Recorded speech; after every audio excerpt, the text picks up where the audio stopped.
Ciel Oil, plus qu'une station.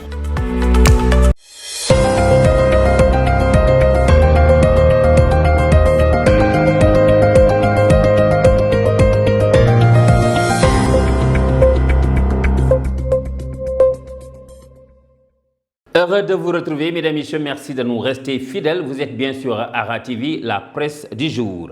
L'affaire Pape Cheikh Diallo fait la une des quotidiens de ce samedi 8 août 2026. Et nous démarrons avec l'informé qui nous apprend que le juge fait le tri. 28 non-lieux, 71 devant le tribunal.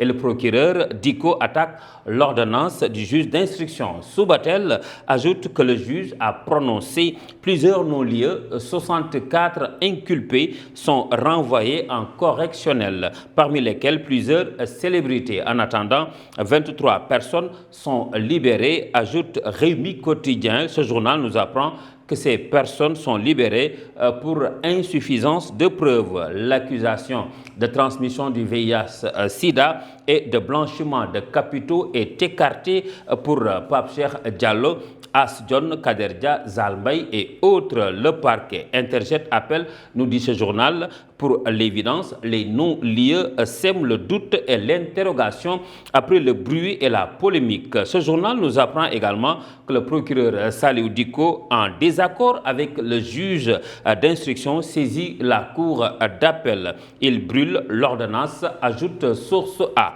Et ceci après avoir requis le renvoi de l'ensemble des inculpés pour les différentes infractions visées dans la procédure. Saliou Diko précise que 28 inculpés ont bénéficié d'un non-lieu total, tandis que 71 autres ont été renvoyés devant le tribunal correctionnel.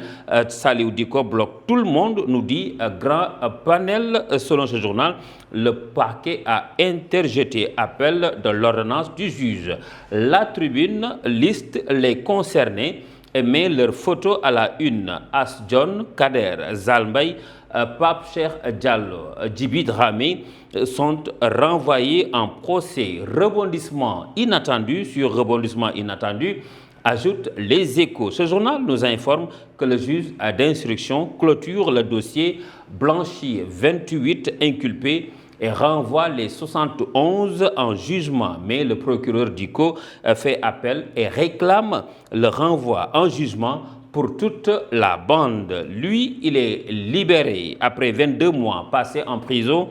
Il s'agit de Khadim Ba, nous dit le journal Le Dakarois qui barre à sa une Khadim Ba enfin libéré. Et l'Observateur nous fait observer à sa page 3 les secrets de la libération de Khadim Ba. 44 milliards 601 millions 868 874 de francs CFA de devises non rapatriées et 63 milliards 52 millions 477 064 d'importation en cause. La vérité sur les montants vertigineux qui ont alimenté le bras de fer entre Khadim Ba et l'administration douanière. Même son de cloche pour l'Indépendant qui barre à sa une Khadim Ba libéré. Après presque 2 ans de détention préventive, une transaction conclue entre la douane et l'homme d'affaires. Une autre affaire à suivre dans les quotidiens de ce samedi 8 août 2026, c'est l'affaire sur les revenus pétroliers. Une polémique sur cette affaire selon le quotidien qui revient sur la vérité des chiffres. D'après ce journal, après le ministre du pétrole, Woodside Energy rétablit les véritables parts du Sénégal dans l'exploitation. Sur quotidien lui emboîte le pas et donne des chiffres. 303 milliards de francs CFA engagés et 293 milliards 24 reversés au trésor public. Ce montant est généré au premier semestre 2025, nous apprend Le Soleil qui choisit comme titre l'extractif, un secteur lucratif. Le quotidien national nous apprend également que selon l'ITIE, cette performance est portée par la vigueur de l'activité activités minières et la montée en puissance de la contribution des hydrocarbures aux finances publiques. Publiquement, ils se déclarent la guerre. Ce sont les deux partis, Kiraay et Pastef, nous informe le journal Enquête qui parle d'une guerre de souverainistes.